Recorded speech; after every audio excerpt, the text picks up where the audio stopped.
Selamat siang, sore, pagi, malam, teman-teman. Di sini saya akan menjelaskan codingan kalkulator konversi. Benar, teman-teman ya? Hei, Ngobrol.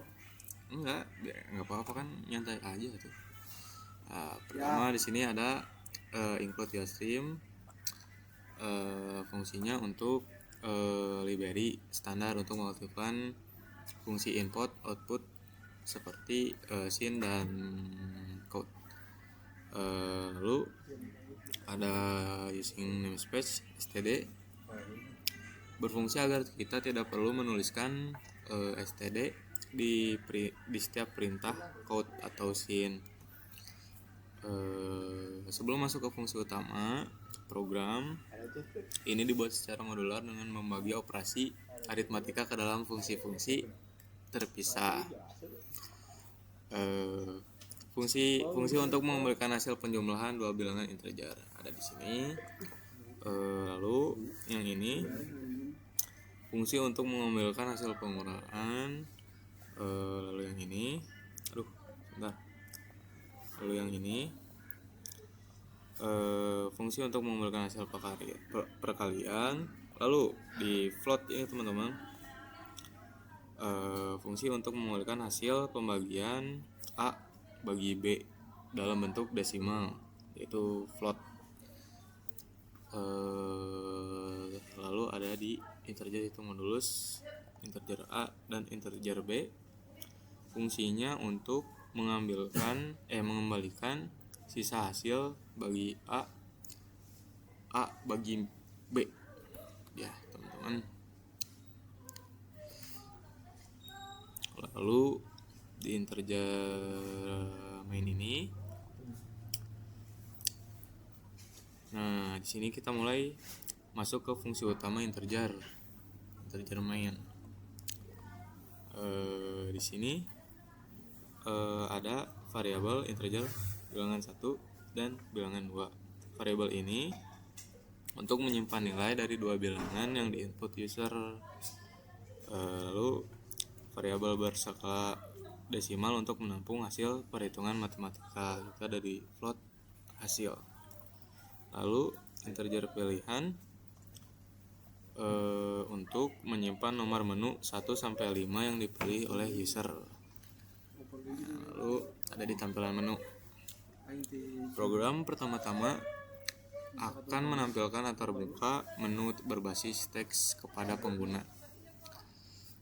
Program yang mencetak banner antarmuka kalkulator mini yang berisi 5 daftar operasi yang terdiri dari yang pertama penjumlahan, yang kedua pengurangan, 3 perkalian, yang 4 pembagian, dan yang terakhir yang kelima modulus.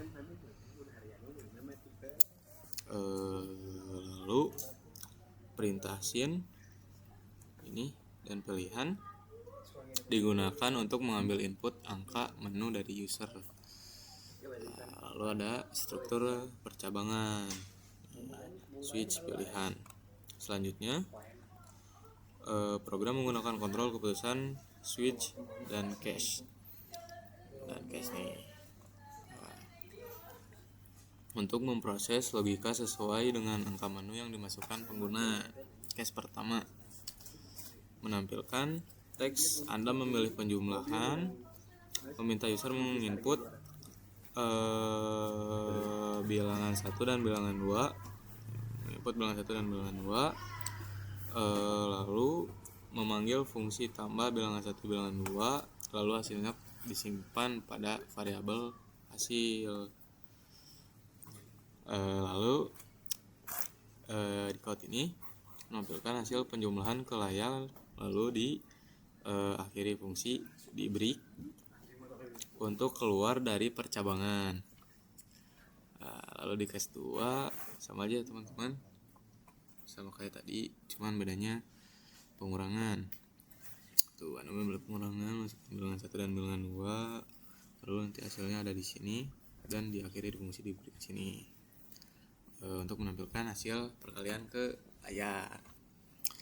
3 juga sama seperti tadi, mengambil perkalian, masukkan bilangan, bilangan 1 dan bilangan 2, memanggil fungsi kali, lalu diakhiri di break. Lalu yang case keempat, ada pembagian, menampilkan teks Anda mengambil pembagian. Di sini sama aja teman-teman, pembagian, terus menghitung dan mencetak hasil, lalu hasil pembagian, dan seperti tadi ya teman-teman. Lalu di case kelima, ada modulus, sama aja kayak tadi ya teman-teman, tapi di sini ada if. Nah, if itu validasi keamanan, if dan else, periksa. Di sini kan ada tulisannya, mana nih? Nih, bilangan 2 sama dengan mana? 0. Outputnya error modulus dengan 0 tidak diperbolehkan. Nah, misalnya hasilnya 0, bakal muncul error modulus dengan 0 tidak diperbolehkan, karena dalam matematika tidak bisa melakukan operasi modulus dengan 0.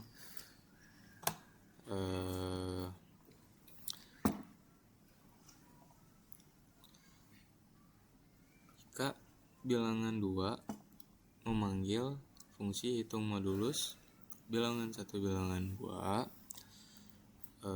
dan mencetak sisa hasil bagi di break tadi. Terus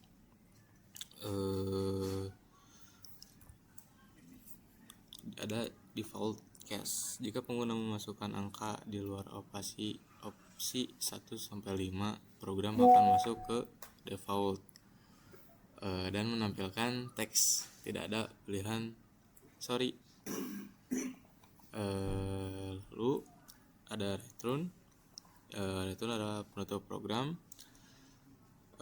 yang menandakan bahwa program telah berhasil dieksekusi sampai selesai tanpa kendala. Lalu pindah ke codingan yang kedua, yaitu grade nilai. Hasilnya dulu ya teman-teman. Nggak usah deh. Nih, jadi deh. Saya penjumlahan. Pilih nomor 1. Anda memilih penjumlahan, masukkan bilangan 1, bilangan yang pertama penjumlahannya. Misalnya 2 tambah 3 sama dengan 5. Gitu ya teman-teman. Kita lanjut ke codingan yang kedua, di konversi nilai ke huruf. Yang pertama sama ya kayak tadi, ada include sama username untuk library-nya. Langsung aja ke konversi nilai huruf. Nah, sebelum masuk ke fungsi utama, program ini mendefinisikan sebuah fungsi terpisah bernomor yang bertugas menentukan kriteria predikat nilai. Di string nilai huruf float nilai ini, parameter menerima input data nilai bertipe float, angka pecahan atau desimal. Nah, float itu untuk menerima input angka pecahan atau desimal. Lalu ada return untuk mengembalikan tipe data string berupa abjad atau huruf. Lalu pengondisian if dan else ini, atau else if, mengembalikan nilai A untuk nilai dari 85 sampai 100, 75 sampai 85 ada di mengembalikan huruf B, 60 sampai 75 mengembalikan nilai C, 40 sampai 60 mengembalikan nilai D. Lalu di bawah 40 mengembalikan E. Lalu Selanjutnya kita masuk ke fungsi utama integer main. Float nilai variabel untuk menyimpan angka nilai yang dimasukkan oleh pengguna. Cara ulang bertipe variabel bertipe karakter, yaitu satu huruf, untuk menampung jawaban pengguna. Apakah ingin mengulang program? Nah, seperti ya teman, contohnya apakah ingin mengubah program, Y untuk lanjut, dan T untuk tidak atau berhenti ya teman-teman. Lalu untuk membuat program ini berjalan terus menerus tanpa perlu dibuka ulang, kita menggunakan struktur perulangan do dan while.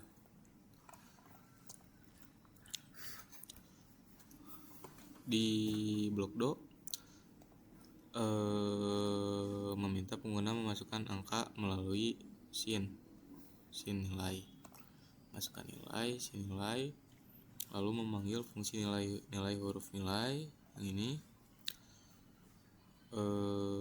lalu mencetak hasil konversi hurufnya ke layar, lalu menanyakan pertanyaan apakah ingin mengubah nilai lagi, Y atau T, ya atau tidak, lalu menerima input karakter jawaban pengguna ke dalam variabel ulang. Lalu kondisi while ulang ini menerima input karakter jawaban pengguna ke dalam variabel. Jika pengguna mengetik huruf Y, maka kondisi bernilai benar atau true, dan program akan mengulang proses dari atas atau meminta input nilai baru. Jika pengguna mengetik T atau salah atau tidak, perulangan akan terhenti. Nah, dan di sini di code, setelah perulangan selesai, program akan mengeksekusi baris terakhir. Nah, di code ini menampilkan ucapan terima kasih karena pengguna telah memilih untuk mengakhiri program, dan di retro 0 ini menandakan bahwa seluruh program telah berhasil berjalan hingga selesai tanpa adanya error. Begitu ya teman-teman. Sekian dari saya. Terima kasih. Waalaikumsalam. Assalamualaikum warahmatullahi wabarakatuh.